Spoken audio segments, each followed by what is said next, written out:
que, ojo, hay esos momentos de vulnerabilidad con Cooper que aparecen en el planeta de Miller, en el planeta de Doctor Mann, que suceden ciertos eventos y él sí se desahoga un poco. Y en la última parte de la película, cuando él está en el Tesseract o en esta alta dimensión donde puede visualizar diferentes momentos de la vida de su hija y de la habitación de su hija, Ujú. ahí se desahoga bastante.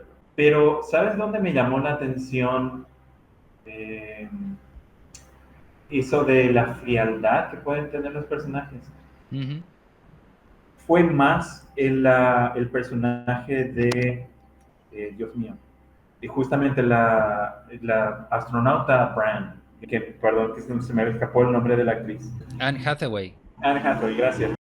Eh, ellos tienen que tomar una decisión, ir para al segundo planeta. Y tienen dos opciones, ir al planeta del astronauta Edmund o Mann. Ahí están hablando, decidiendo, y ella quiere ir al planeta del doctor Edmund. ¿Verdad? Y hay todo un debate de, bueno, ¿cuál es el planeta que está más cerca, más lejos?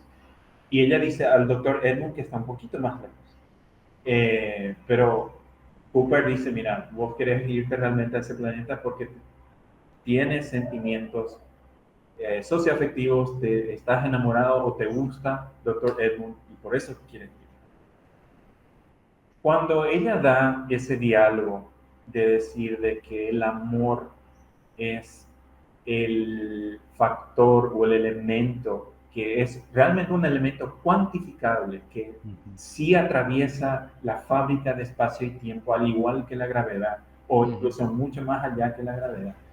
A menos de que se descubra que la oxitocina penetra en muchas dimensiones, es un elemento que... Pero sí, no, ese discurso no tenía ningún sentido, ¿verdad? O sea, No, que... o sea, a mí, ¿sabes el problema con eso? A mí me hubiera encantado esa idea, pero la ejecución de la idea es lo que no me gustó. El hecho de que ella diga, me pareció muy de repente, de justificar de que es, o sea, siendo ella científica, supongo, pero nunca escuché a un científico hablar así, te cuento, Ujú. y he conocido algunos. Eh, de justamente decir de que el amor es un elemento de la física que uno puede medir y atravesar eso.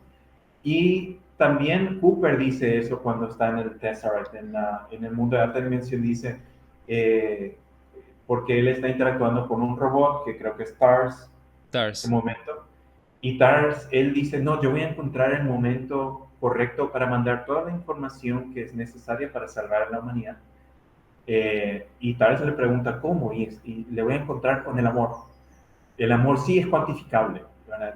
Y así nomás termina. O sea, y él encuentra a su hija en el momento correcto para transmitir toda la información a través de, y manipulando la gravedad, ¿verdad? Pero a mí eso que no me digan, que yo lo siento, ¿verdad? Y yo creo que ahí es donde falló un poquito, ¿no?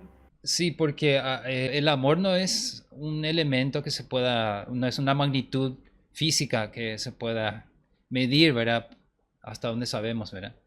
Ni con ningún instrumento, no existe todavía el radar para el No, amor, por no, no, ejemplo. no, no, no de esa forma, pero por lo menos. Pero lo que voy es, y yendo a tu punto original, yo creo que de repente a veces Nolan, cuando él escribe y relata, especialmente cuando son guiones ya absolutamente escritos por él, sufre un poquito en eso, ¿verdad? Donde parecen personajes muy estoicos, muy fríos, Ujú. ingleses. Bueno, a eso iba a tratando de conectar con la idea original, ¿verdad?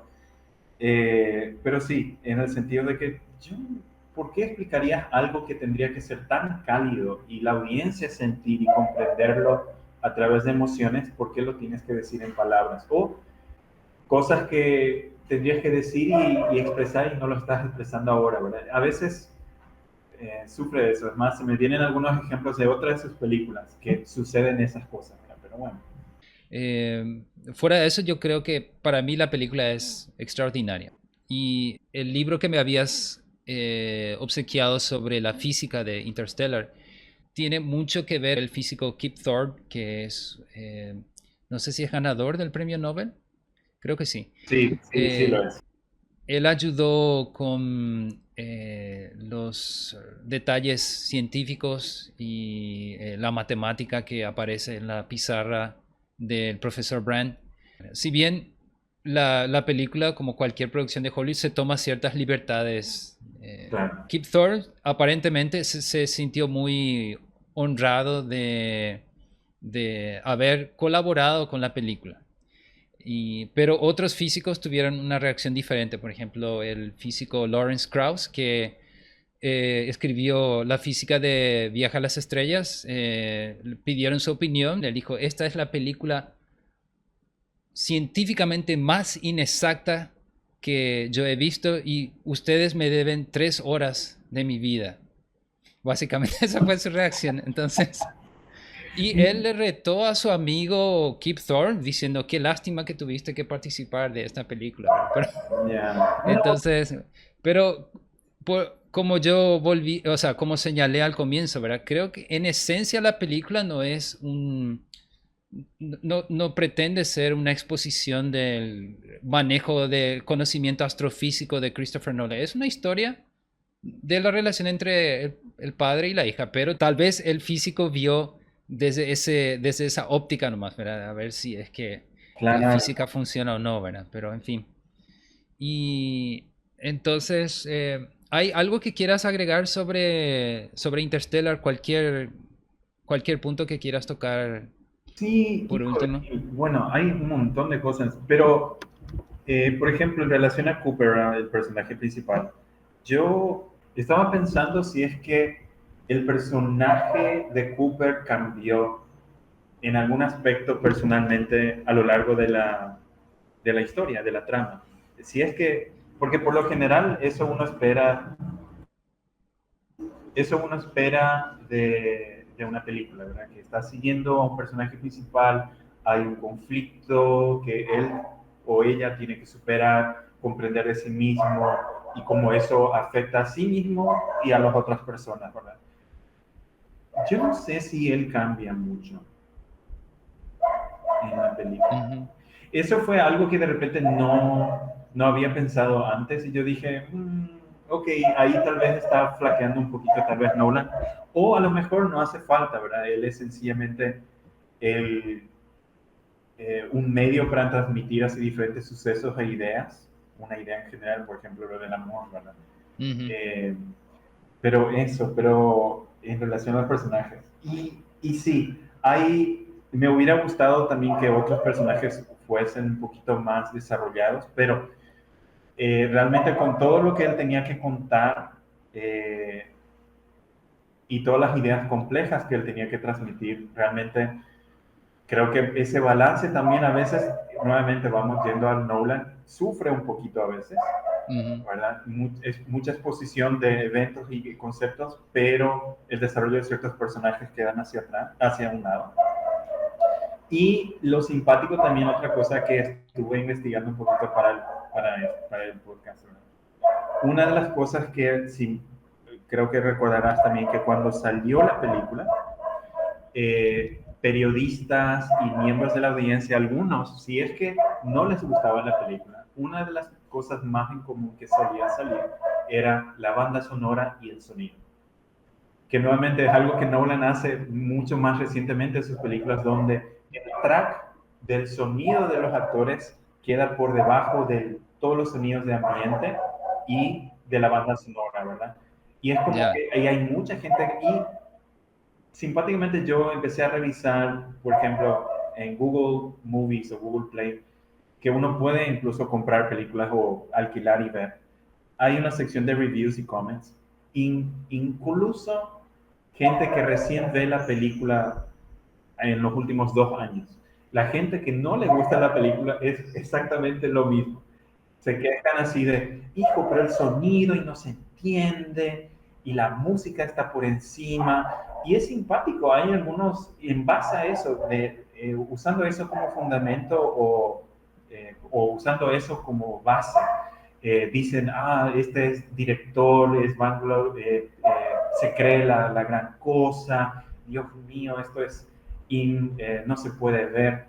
Y En, en contraste, hay muchos buenos reviews en base a la película donde dicen la banda sonora es genial, el sonido es increíble. O sea que eso mismo de que le molesta a muchos es lo que le encanta mucho a otras personas. Particularmente a mí me encantó la banda sonora de Interestelar. No sé si sea la mejor banda sonora de las películas de Christopher Nolan o de Hans Zimmer, pero es muy buena. Ahora, la banda sonora para mí que es mejor entre las películas de Christopher Nolan, la banda sonora de Inception es mi favorita. El tema Time de Hans Sí, Zimmer es fantástico. excelente, pero la de Interstellar también es excelente. Sí, justamente yo creo que es interesante que cuando Hans Zimmer parece que, o en particular, por lo que yo sé, cuando Hans Zimmer colabora con Christopher Nolan, parece que ahí eh, Hans Zimmer o Nolan o ambos o le dan la libertad a Hans Zimmer de ser muy experimental. Y recuerdo que ahí Hans Zimmer empezó a ser un poco más experimental en sus bandas sonoras, de introducir efectos. Por ejemplo, hay un track dentro del el soundtrack oficial, ¿verdad?, de la película que se llama Montañas, que es justamente la escena cuando están en el planeta de Miller y viene la ola, ¿verdad? Viene la ola así enorme. Y justo hay así como una percusión, ¿verdad? Una percusión, un ritmo Sí, al comienzo, ¿verdad? Y recuerdo escuchar eso por primera vez y era muy extraño, porque por lo general no estamos acostumbrados a escuchar ese tipo de sonidos en una banda sonora. Pero el hecho de introducir ese ritmo y una cierta aprehensión, yo creo que ese era el objetivo de Hans Zimmer y lo logró. justamente esa escena en el planeta de Miller, esos golpes, como ese ritmo que se escucha, esa percusión, fue por diseño, porque era como, según Hans Zimmer, y Christopher Nolan, para recordar al espectador que el tiempo era un recurso Valioso. limitado, sí, y que cada momento que transcurría o cada segundo que transcurría en el planeta Miller, en la Tierra el tiempo es mayor, ¿verdad? Entonces es como, porque ahí mismo se estableció en la película que una hora en el planeta Miller equivale a 7 años en la Tierra, ¿verdad? Entonces era una forma de subliminalmente dar ese aspecto apremiante Claro. para que se escuche de alguna manera, ¿verdad? Esa es la explicación que yo había leído. Sí, y me imagino que eso fue algo que se agregó mucho después, porque si mal no recuerdo, Nolan cuando habló con Hans Zimmer de este nuevo proyecto que era Interstellar, creo que no le contó nada de la historia más. El prompt o la guía sencilla que necesito que crees un tema o una melodía que hable de la relación entre un padre y su hijo o su hija, ¿verdad? Entonces, cuando él creó el tema que creo que siempre recurre, por ejemplo, Stay, que es otro nombre de otro track de la banda sonora, o incluso Where Are We Going, que es el último tema, ¿verdad? Que es desde la reunión con su hija hasta la última escena. Él, Hans Zimmer desarrolló así un tema en el piano así muy sencillo, ¿verdad? Pero que era ese tema y después era, ¿qué? Es una historia fantástica con ciencia ficción y otros planetas y un agujero negro, ¿de qué me estás hablando? ¿Verdad? Ujú. Pero la verdad que Hans Zimmer realmente eh, es uno de los mejores compositores, ¿verdad?, que existen actualmente. Es un genio. Siempre y cuando no se descarríe con el órgano, porque a veces él ya, con el Bueno, sintetizador ya a veces. sí, no, mira que el órgano, por lo menos para la película, y ese es un detalle que, bueno, tal vez no sepas, pero él fue un órgano en una iglesia. De hecho, es un Ujú. órgano, Ah, y de hecho no fue Hans Zimmer que estaba tocando el piano, el órgano, perdón. Creo que era un austriaco o un alemán, que es un experto en tocar órganos, y ese tipo fue el que estaba tocando el órgano y ajustando, porque según Hans Zimmer, ¿verdad? No usar el sintetizador y usar un órgano real que es enorme, grande y está en una estructura, un edificio como una iglesia, se puede escuchar el movimiento del aire entre los tubos, ¿verdad? Del órgano. Entonces ese fue su concepto, ¿verdad? Pero que fue un buen toque, ¿verdad? Hans Zimmer realmente piensa en esos pequeños detalles, incluso si uno no lo piensa, ¿verdad? Y mi último comentario sobre Interstellar, que a lo mejor es mucho nitpicking, ¿verdad? Pero el personaje de Romilly, que es el astronauta que queda cerca del planeta Miller cuando Cooper y Brand vuelven al Endurance, por la diferencia de la dilatación temporal, para Romilly pasaron como 23 años, ¿verdad? Romilly no hubiese dicho, yo pensé que ustedes no iban a venir, si fue justamente él que calculó que una hora en el planeta Miller equivalen a 7 años en la Tierra, ¿verdad? Entonces, él tenía que saber que esos 23 años que él esperó para que el equipo de astronautas, que eran Brand, Cooper y Doyle, volvieran, él sabría que solo pasaron 3 horas en el planeta Miller. Entonces, como científico, como astronauta, no, yo creo que es un error argumental ahí, ¿verdad? Pero Sí, eh, no, realmente esa es una buena observación. Yo realmente en esa secuencia también tuve un problema, pero no fue ese. Porque antes de ir al planeta de Miller, ¿verdad? Donde hay esa dilatación de 1 hora 7 años, eh, están hablando en la reunión y dice así, bueno, nuestro recurso es más valioso es el tiempo, no podemos perderlo, pero también para no perder tiempo y combustible, puedo hacer esta maniobra de mover la estación en sí a cierta altura o distancia del planeta y ujú. llevamos el explorador que baje y suba, ¿verdad? Y ahí dice así, vamos a pasar unos minutos ahí, vamos así, creo que así dice rápido, Cooper, sí, en unos minutos vamos y regresamos, entonces solo se pierde un par de años o algo así, ¿verdad? Pero después cuando ellos llegan al planeta y sucede todo lo que tiene que suceder, ¿verdad? Que, bueno, fallece Doyle, que es uno de los otros astronautas, Anne Hathaway, ¿verdad? La astronauta Brand, se queda atascada, el robot le rescata, ahora que se viene la ola grande, drama, discusión, hablan y después tenemos que salir. Para mí que fue todo eso en menos de 1 hora. Entonces, yo la primera vez que vi Interstellar, cuando regresa, dice, pasó 23 años, yo dije, espérate, desde que aterrizaron y sucedió todo lo que tenía que suceder, pasó más de 3 horas, porque 3 horas quiere decir 21 años, ¿verdad? Y como era Sí, 23 años, yo sí pasaron más de 3 horas y algo así. Y eso fue lo que me llamó la atención pero yo no sé si durante el trayecto de regreso se perdió más tiempo cuando el rover o ranger va de regreso a la estación Endurance.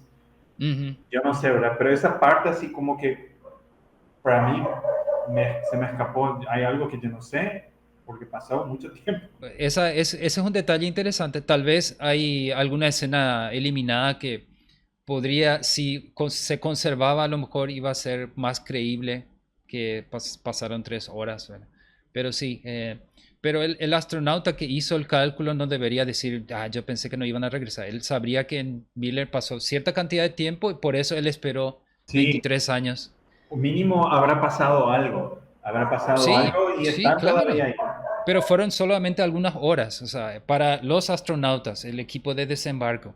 Claro. ¿Y algún comentario final sobre Interstellar? Sobre hijo, realmente se ha vuelto, como bien dijiste al comienzo, se ha vuelto un clásico. La verdad que para mí es una de las mejores películas de Christopher Nolan. Eh, Creo que habíamos hablado tú y yo así fuera del podcast, ¿verdad? Que yo sí estoy así entre Inception e Interstellar. Ujú. Para mí, ¿verdad? De repente Inception para mí, personalmente, ¿verdad? Es mejor, pero es verla otra vez siempre me da un conflicto, ¿verdad? Porque es una joya. A pesar de todas las cosas que uno puede observar y decir esto no está bien o este pequeño detalle así, asa, eh, tiene una trama interesante y creo que realmente ese viaje emocional en relación a Cooper y su hija realmente vale la pena verla en la pantalla grande, así es fenomenal. La genialidad del guión también es que en determinadas líneas a veces se esconden mensajes o significados filosóficos, como por ejemplo cuando está Cooper en el Tesseract. Hay una línea que él dice que mi hija va a salvar el mundo. Porque eso es lo que todo padre quiere pensar. Su hijo o su hija de hecho, va a mejorar el mundo, va a salvar el mundo de Sí, alguna forma. Es parte de la genialidad de la historia, del argumento en sí, ¿verdad? Y esa es una de las cosas que a mí me encanta de Interstellar, de esta película. sí, no, eso es cierto. Para mí, ojo, yo no estoy seguro si Nolan tiene hijos, pero realmente es como esta película es una carta de amor personal Ujú. a cualquier padre o hija, ¿verdad? Tal vez no necesariamente salvar al mundo, pero sí, Ujú. ser una mejor persona, es cierto. Sí, así es. En fin, gracias Daigo por haber comentado sobre Interstellar y así que los que vieron la película dejen en los comentarios qué les pareció, si es la mejor de Nolan o no, si les encantó o acabaron odiando la película, la banda sonora o lo que sea. Eh, Pongan en los comentarios cuál es la opinión de la película. Y finalmente, ¿recomendarías Interstellar para el público en general o crees que es más bien una audiencia más selecta es la que vería la película? Eh, no, yo recomendaría general, así por lo menos por todos los... Es una película que uno la tiene que ver en el cine, sí o sí. Ujú. Por todas las escenas, la tecnología, la parte técnica, yo creo que vale la pena verla. Por eso recomendaría, incluso si uno termina no gustándole la película, genial, o sea, entiendo, cada uno tiene su opinión y genial ahí, pero sí o sí, Ujú. hay que verla en el cine, definitivamente. Sí, totalmente de acuerdo. En fin, gracias Daigo por estar en el podcast de hoy y nos vemos en la próxima. Gracias por mirarnos. Si llegaron hasta aquí, suscríbanse al canal y denle un like también. Gracias Daigo. De nada, David, gracias a ti. Dale, nos vemos. Nos vemos.